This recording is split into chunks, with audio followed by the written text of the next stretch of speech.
What is going on, super duper families, leaders, entrepreneurs, influencers?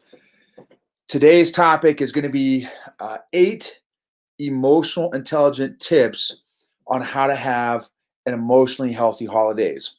So, 8 EQ tips for emotionally healthy holidays. All right, so let's jump into it. Number 1 EQ tip. If you want to bust out some paper and pen or take some notes, whatever. Number 1 is pray.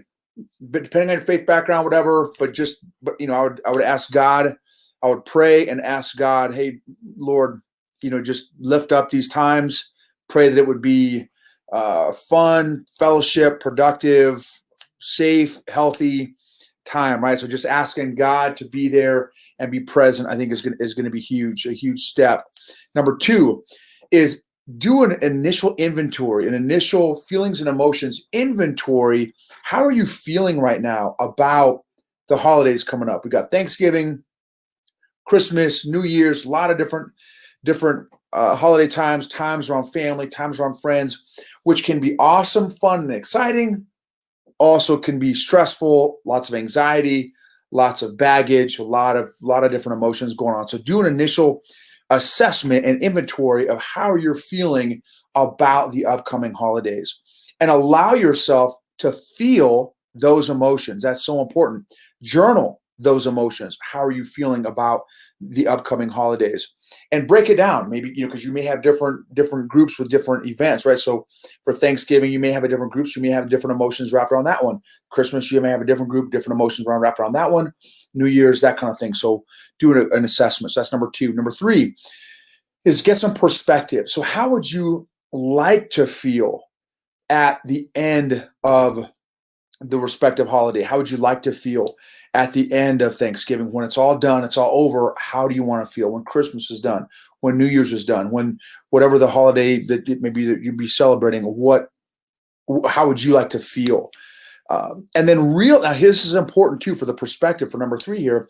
Realize that none of us can act differently than where our emotional intelligence is currently at. So you can tell a 5-year-old, hey, 5-year-old, act like a 10-year-old. Hey, 10-year-old, act like a 30-year-old. They can't do that. So also for perspective, realize that you need to be emotionally ready for when Uncle Biff or Aunt Lulubelle acts out because of maybe an undeveloped or low EQ. So they're probably not going to be able to help themselves in some of these environments, especially if there's lots of history and emotional injuries that have happened in the past.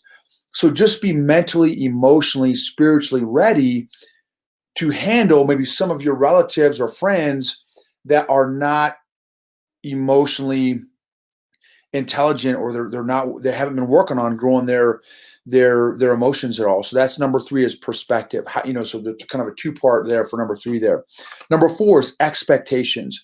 What are your conscious and subconscious expectations for how you want Thanksgiving to go, or Christmas to go, or New Year's, or a particular birthday if you're going to be celebrating birthdays or some other holiday? What are your expectations? And write those out. Make a list. What are your expectations? And really try and do some reflection time, your conscious and subconscious reflection time for what your conscious, subconscious expectations are. Do you really expect to convert, Uncle Biff to being your political party? Do you fully expect to convert cousin, Billy Bob to your philosophy on mask wearing during that environment? Probably not. Probably not going to be a good. That's probably not a realistic expectation to have. And when we experience stress or anxiety, it's when there's a difference between expectations and reality. So just be aware of what your expectations are. And remember, you can only control what you can control. Number 5, boundaries. What are going to be your boundaries? This is huge, huge. I was raised in a family, we had no concept of boundaries. And still a lot of times we have no not in my immediate family, but in my birth family. I love my birth family. Love them, love them. We just did not know about the concept of boundaries. So, what are your boundaries going to be? List your boundaries. What topics are you going to be willing to discuss, and what topics are you willing to not to discuss? Not discuss. What topics are safe? Safe topics. What topics are not going to be safe to bring up? And so, again, be ready. Back in point number 3, the perspective for your boundaries. When Uncle Bob or Aunt Jane tries to drag you into a political discussion or some heated discussion, maybe some family issue from the past, predetermine, write out, script out, here is how I will politely and respectfully maintain my boundaries whilst maintaining the relationship as well. So come up with an actual script. Hey, thanks, Uncle Bob. Totally appreciate you're willing to get my perspective on this. I'm just not, ready, comfortable to share my perspective. So, man, what are your thoughts on the issue? And just put it back on them and let them maybe get on their soapbox or whatever, and you just respectfully kind of decline from responding. And again, I don't know if your families are like my family. Sometimes we know how to push each other's buttons, and we know how to trigger each other. So just pre-walk through those scenarios so that when they try to push your buttons, you're able to maintain a calmness and a peace and a presence that does not allow yourself to get triggered. Maintain your self-awareness, and then manage yourself. 2 aspects of emotional intelligence there. Number 6, discover. Ask questions. Discover your family members and friends on different levels than maybe you know them already. Make a list of safe questions for your family and friends that you can ask to maybe the conversation goes on a lull, and before Uncle Bob busts out the political question, you can bust out another question that is seeks to discover maybe your family or friends in a different light or a new way that maybe you haven't previously discovered before. But come up with those questions in advance and take those with you, have those with you when you're talking with your family. Number 7 is forgiveness. If there's anyone that you need to forgive before, during, or after, be emotionally and spiritually ready to do so. Forgiveness is such a powerful, powerful spiritual and emotional growth tool. And when we don't forgive somebody, and it may be ourselves, we may be the ones that need to be forgiven. When we don't forgive that person, that relationship with that person will always be stunted, and it will be limited in its ability to grow and develop.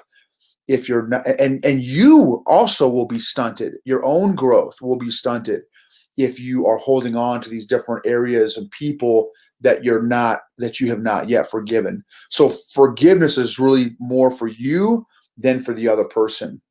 There's so much freedom in forgiveness. And if you need to ask somebody's forgiveness, ask someone to forgive you if there's somebody that you've offended or hurt maybe previously or whatever. So just be ready to do that as well. Then last, number 8 is love. Love is a choice. And there's the greatest commandment: love the Lord your God with all your heart, mind, soul, spirit, and body, and love your neighbor as yourself. The greatest, the golden rule, right? The greatest commandment there is. So love your neighbor, love your family member there, and love them in spite of where their EQ is at. Love them in their maybe emotional immaturity. So come in with already prepared to love, even if and when there's some folks that maybe act out or try to push your buttons or try to trigger you. So those are 8 things. So number 1, pray. Number 2, do an initial assessment of where your feelings and emotions are at regarding the holidays. Number 3, perspective. How would you like to feel at the end of each of these different events? And realize that not everyone coming into this will have already worked on their EQ. So realize that you may be there may be some triggering situations. So just be emotionally and mentally and spiritually ready for that. Number 4, your expectations. What are your expectations? List those out. Boundaries. That's so important. What are your boundaries going to be? And again, you got to maintain those boundaries. Uh, so if you have a boundary, stick to that boundary. Really stick to it safely. Be safe about how you stick to it, but stick to your boundaries so that you don't cross, get your boundaries violated, or you don't violate anybody else's boundaries. Number 6 is discover. Ask questions, discover your family and friends in a new way during this holiday season. And then forgiveness is so important to do, again, before, during, and or after. Be ready emotionally, spiritually. And then you also, if you need to ask for forgiveness, be ready to do that as well. And then last, number 8 is love. Would love to hear from you. Which one of those points stood out to you? Some of y'all may be watching this on our YouTube channel or on our podcast, EQ for Entrepreneurs, or on our Facebook Live that we're doing right now from our different platforms as well. But I'd love to hear from you. Which one of those points stood out the most to you? Put it in one of the chat logs, or if you're listening on the podcast, feel free to send us an email at info@eqforentrepreneurs.com. Let us know which one of those points resonated with you and maybe helped you in some form or fashion. And feel free to either share this podcast episode with a friend or family member, or tag them if you're on Facebook or one of the other social media platforms. Tag them in the thread so that they can get some, maybe hopefully some value from this as well. God bless you all. Have a great holiday season with your friends and family.